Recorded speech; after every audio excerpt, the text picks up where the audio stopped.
Thin Wood Walls, Chapter 6. January was nearly over when the Seattle newspapers began overflowing with bad feelings toward us.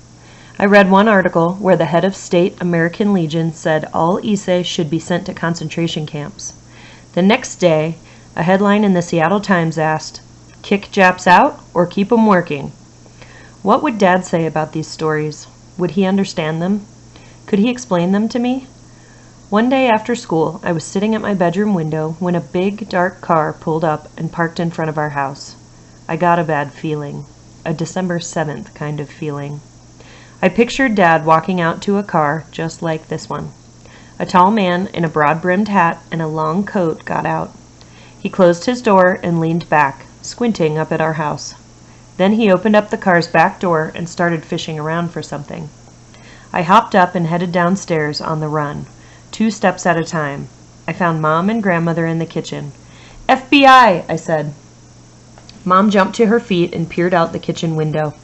Grandmother sat, shaking her head. "Not Tomio," she said. "No, Mom," said, backing away from the window. "Trouble." She hurried from the room. "Joseph, answer the door, but not quickly," she called back. I followed her as far as the entryway. She went to the living room while I faced the front door. My heart pounding. I heard her scurrying around the living room, then hurrying past me, back toward the kitchen. Someone knocked on the front door, loud. I stood, still as a statue. The back door opened, then closed. The knock came again, louder. Grandmother appeared at my side. "Open it, Joseph," she whispered. I waited another few loud heartbeats, then turned the knob and pulled the door open. Grandmother stepped in front of me to face the man. She said something to him in Japanese, loud. "I'm FBI Agent Herring, ma'am," the man said. "I'm here to survey your residence for contraband." For some reason, he patted his briefcase. "This is the Tomio Hanada home, isn't it?" "Contraband?" Grandmother said haltingly, as if she'd never heard the word. She hadn't budged from her spot. Agent Herring stood still on the porch. "Contraband," he said. He made a camera shape in front of his eyes. "Cameras?" He put his hand to his ear. "Radios?" He made a pistol shape with his hand, pointing his finger at Grandmother's chest. "Weapons." "Radios?" Grandmother said, and the agent looked past her to me for help. I heard the back door close again. I heard Mom's footsteps in the kitchen.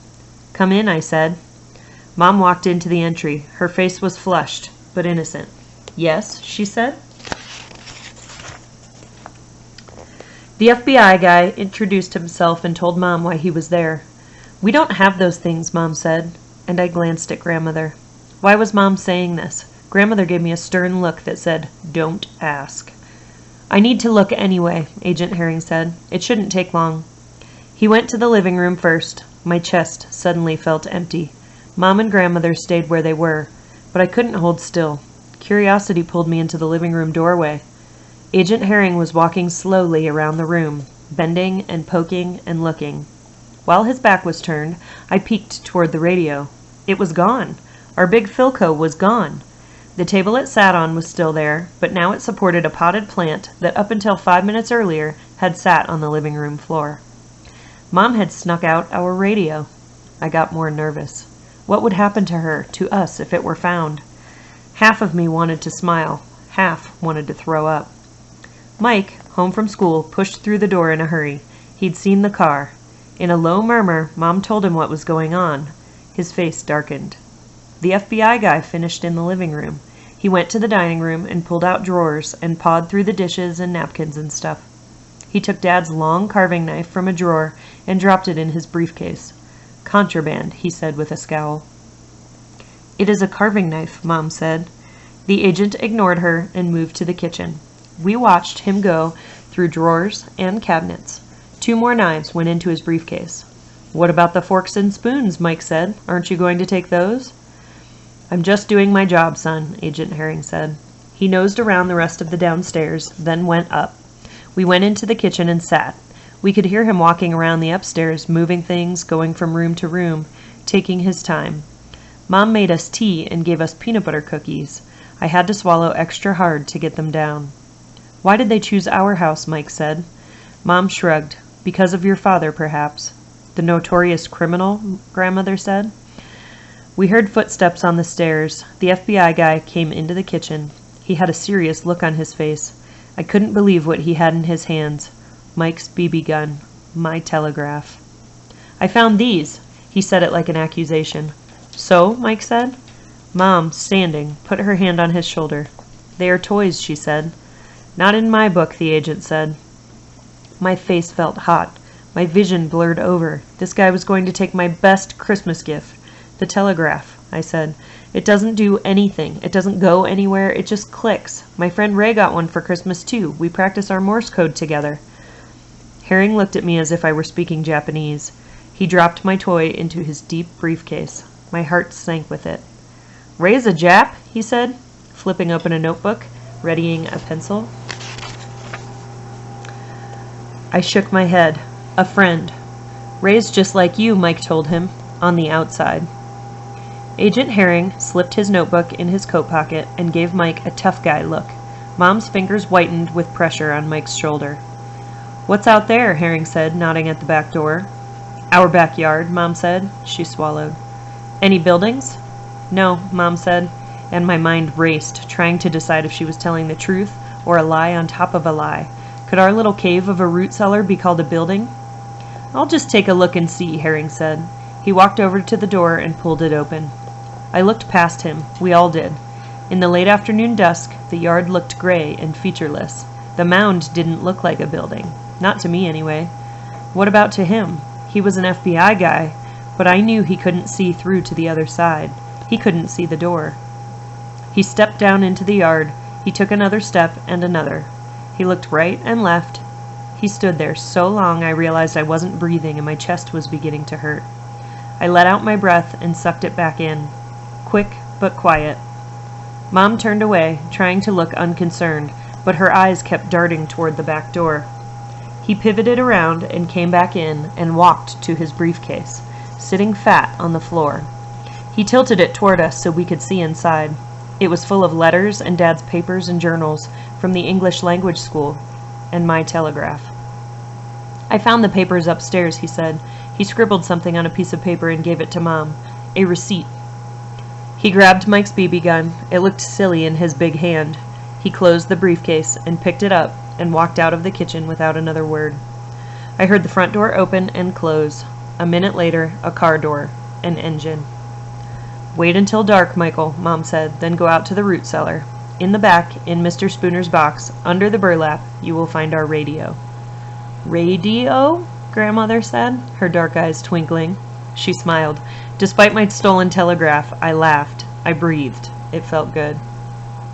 February came. War hung over us like the gray skies that blanketed our alley. My mom speaks of the other shoe. I told Ray one day, one shoe, the war with Japan, has fallen. She and Mike believe.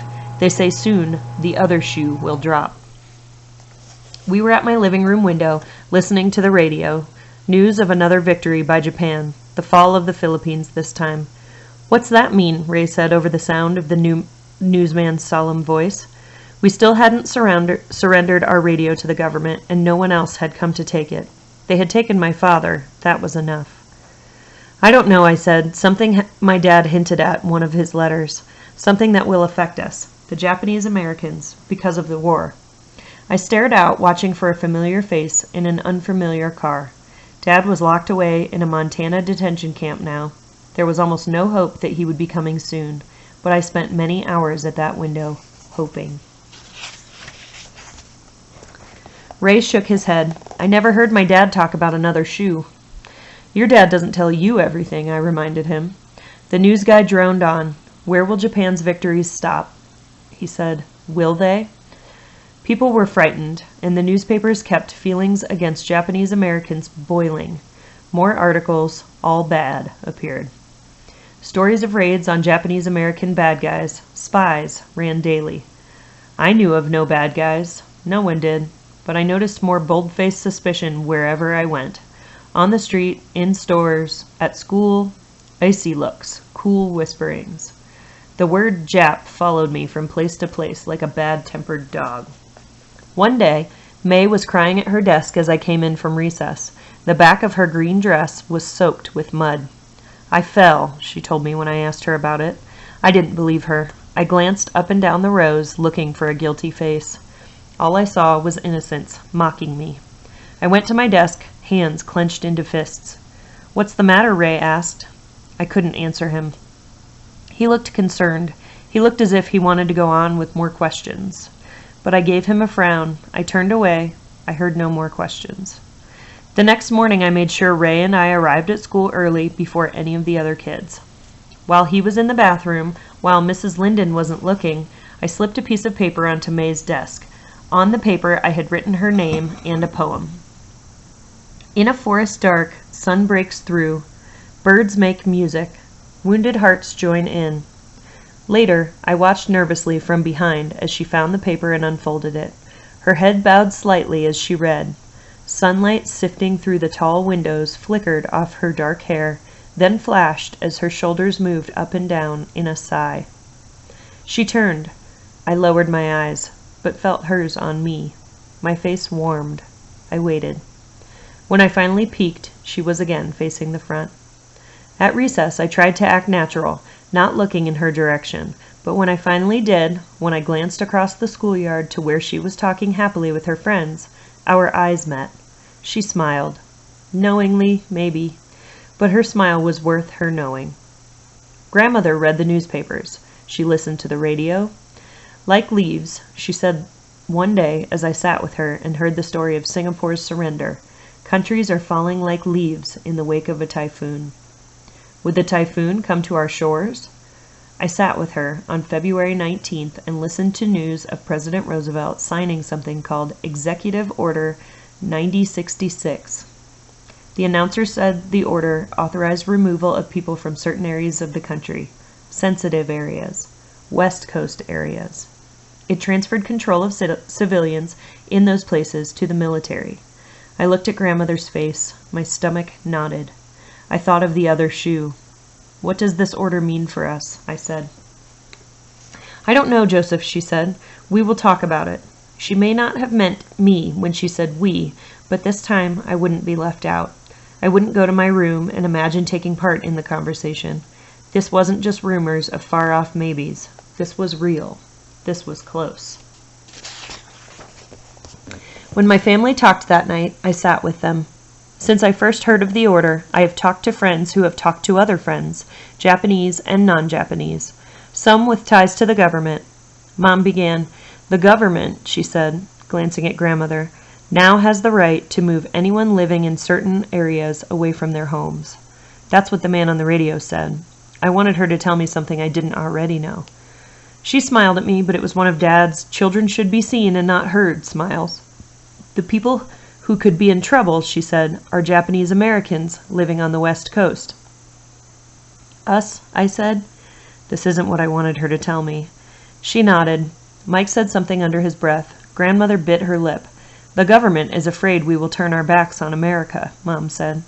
"That we will aid Japan, provide information, help with invasion plans, take up arms to fight against our own country." This time Mike didn't pretend to call Japanese ships. He sat, unsmiling. "They can't move us," I said. "Could they? Where would we go? How would we get there? What about Dad? Would we be with him?" "Let them try it," Mike said. "It doesn't mean they will," Mom said. "The people I have talked to, some in the Japanese American Citizens League, say it's only an option." "They can't move us," Grandmother said. "Let them try it." She winked at me, then Mike. Conversations cropped up everywhere, in our house, at school, in the homes of Japanese American friends at church, in stores. People flocked together on street corners like pigeons, hunching their shoulders, bobbing their heads, cooing and gurgling. One day I passed the Richardsons' house on my way back from Ray's. It was nearly dark, but I noticed the twins in their front yard, standing in the shadow of their big, bare-limbed maple. I moved my eyes to the path ahead, pretending I didn't see their blonde heads and ivory-soaked faces and long, heavy coats the color of blood. One of them giggled, the sound of a horse's whinny. I should have walked faster, but I slowed, as if they were calling to me. "Goodbye," one of them said, nearly pleasant. I stopped and looked. "Goodbye." They were smiling. "So long," the one named Wendy said. I almost said goodbye, but I would see them again the next day at school. I said nothing. "Farewell," Wanda said louder, waving, loose-wristed at me. "Sayonara," Wendy said. She barely got the word out of her mouth before she burst into laughter, before Wanda joined her, before I got it. "I'm not going anywhere," I said, trying to sound sure of myself and brave at the same time. I felt neither. I began moving toward home, but not fast enough. One of them recovered from her giggling and aimed another dagger at my back. "Have a nice trip," she said. Rumors spread. Camps were rising in isolated areas away from the coast, where we would be taken, where we wouldn't be a threat. The other shoe was falling. Still, I couldn't believe it would land on us. I thought of the stories from Europe. Jews and other undesirables taken from their homes, loaded onto trains, sent to camps. But that was Europe. That was the Nazis. This was America. It couldn't happen here. But Mike sat down next to me on the Davenport one evening, and I decided to ask him. It could happen. His words were like a fist to my chest. I looked across the room at Mom and Grandmother, expecting one of them to disagree. They sat in their chairs, saying nothing. "The Army has the authority," Mike said, "and we can't afford to move to another state on our own. Not with Dad locked up and our bank account frozen." "Our bank account?" "Not just ours, all Issei accounts." "Let them try it," you said. "Yeah, I say things, but if we don't go to camp, we'll go to jail. Where would you rather go?" "Neither one. I want to stay in our house. I want to stay in our valley with Ray and my other friends. I want Dad to come home." "Forget it," Mike said. "You can forget about seeing him anytime soon. They've decided to send the rest of us away just because of how we look. With Dad, they think they have a real reason. They'll keep him until your whiskers turn gray." Mom was listening to Mike's words. I wanted her to say he was wrong. I didn't even have whiskers. She said nothing. Grandmother stood. She walked across the room and sat next to me. I felt her hand, soft, on the back of my neck. "If they would let us show our loyalty," Mike said, "they'd see how much we care about this country. But they've taken that away from us, too." This wasn't the first time Mike had shown anger over another new government decision to change the military draft status of all Nisei men to 4C, unfit to serve. When Mike had first complained, Mom pretended to be sympathetic. How could someone think her son wasn't good enough to serve his country? "I would rather have you safe, Michael," and she said now, dropping the make-believe. "Already many soldiers and sailors have died in battle." "The government has done nothing for you," Grandmother told him. "Vermin," she muttered to herself. "I wouldn't fight for the government," Mike said. "I would fight for our people, to show the government." Grandmother said nothing. Mom said nothing. As long as Mike didn't have to fight, they would let him have his opinions. Later, when Mom saw me at the window, she gave me a long, sad-eyed look. A he's not coming home look. I didn't want to be the cause of her sadness. I went to my room, got out my marbles, cat's eyes, swirls, aggies, puries, steelies, boulders, and lay a blanket on the wooden floor. I shot until my thumb throbbed. The click of glass sparked memories of dirt fields after a spring rain. I could smell them. I found my journal, gathering dust beside my bed. My last entry was old, more than 2 months. Dad had said we wouldn't have something to record every day, but I'd had a lot of experiences worth recording. I just couldn't make myself sit down to write, and when I did, the words wouldn't come. Some days I wondered if I was still a writer. It was as if some smelly, nightmarish creature was slithering around my room in the dark, making breathing noises, scaring me so much that I couldn't concentrate on anything but the smells and sounds of what was going to happen next. But this day, I made up my mind to get something written. I went to my window and sat. I thought and wrote about Dad, and President Roosevelt's order to move us, to set us aside like flawed marbles. I reworked the words until they said what I wanted, the way I wanted. I ended with a poem. Hate whispers in his ear, Puri's here, cat's eyes there, he signs the order. Newspaper headlines on the American Star and Seattle Times exploded around us like Pearl Harbor bombs. State to disarm all Japs. New raids conducted in Seattle. Areas vital to defense in Jap hands. Seattle aliens to go. Army order reveals eventual ouster of all Japs on coast. Whites try to buy them out at low price. As March unfolded, I thought constantly of Mike's words, Mom's fears. I grew more and more afraid. Ray and I walked to the river one afternoon. Winter was hanging on, but I saw signs of spring, green buds on trees, the sun riding higher in the sky, the river's swollen current. I pitched a rock and watched ripples swirl away. Was that your best throw? Ray said. Left-handed, I lied. If you say so. We chucked rocks into the brown water, testing our arms, testing each other. Baseball season was coming. Would I be here for it? Did they play baseball in Timbuktu or wherever I might go? Ray outdistanced me on every throw, but once we started going for accuracy, aiming for branches and debris, heading downstream, I matched him. Our arms grew tired. We sat on the grassy riverbank. No talking about the war, Ray said. No talking about Nazis. No talking about the other shoe, he said. No. You think I'll make the basketball team at Oregon, Ray said. Keep practicing, I said. You'll be a star. What would I be? A fighter plane flew over low. We looked up, silent. The war was nearly all we'd thought about for months. It was hard to talk about anything else. The sun sank lower. I think we're late, I said finally. We stood, turned our backs to the river, and began walking. Hey, kid! The voice was belly-churning. It came from our left, out of a thick stand of firs. Hey, O'Brien! The voice called.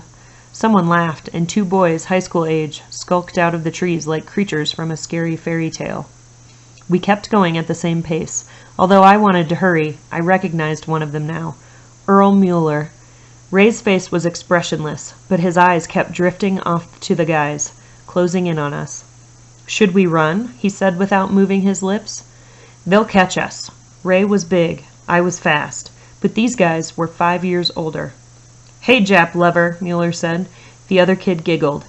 Ray ignored them. We kept walking, but they giant-stepped to a spot ahead of us on the path and waited, chests out. We had no choice. We stopped, 2 strides away. Mueller looked us over. He was big. His giggle buddy was bigger. You're Hanada's little brother, right? Mueller pronounced my name like the FBI guy on the phone. Chalk on blackboard creepy. Yeah, I said, trying to sound dangerous. It came out squeaky. You a tough guy too? I shrugged. There wasn't a good answer. Mueller's buddy giggled. You don't have Jap friends to play with? Mueller asked me. A friend is a friend, I said. Yeah, you're going to get this little friend in trouble, he said. And you should know better, he said, glaring at Ray. A friend is a friend, Ray said. Vermin, I said under my breath, but not far enough under. What? Mueller's partner said. He did have a voice. He and Mueller closed the distance between us to a foot. Vermin, I repeated, hoping they were as stupid as they looked. What's that mean? Mueller said. Japanese for friend, Ray said, and I fought back a smile. Yeah, how would you know? Sidekick said. You need to start hanging around your own kind, Mueller said to Ray. Joe is my kind, Ray said, and I thought he was being real brave until I saw where he was looking. 50 feet up the path, Mike was coming, walking fast. We were late, and he'd come to get us. I let go of my breath, and Mueller and his buddy must have sensed something. They turned. Mike smiled, thin-lipped. You're late, Joe, he said. Your mom called, Ray. Dinner time soon. He stopped, 6 feet away, eyeing Mueller and Buddy. Everything okay? I could have said no. That 2 of the trolls were up to no good. That they were threatening us and ready to do something worse. I had an idea that Mike wouldn't need much of an excuse to take them on. 1 against 2, small against big. No matter. A piece of me wanted to see it. Most of me didn't. Everything's okay, I said, and Ray nodded. Good, Mike said. Let's go. We'd slipped past Mueller and friend, past Mike, when I heard Mueller say to our backs, Before long, you Japs will be where you belong. Keep walking, Mike said to us. We didn't. We turned as he faced the rats. If the government judged people by what's inside them, he said, you'd be the ones going to camps. But we haven't left yet. Maybe we won't. Mueller didn't say anything. His buddy stared at his shoes. We walked home in silence, with me hoping Mike was right. He wasn't. On March 18th, the government established the Relocation Authority, which would be responsible for carrying out Order 9066. Moving us wasn't an option anymore. It was decided. Our days in the White River Valley were numbered.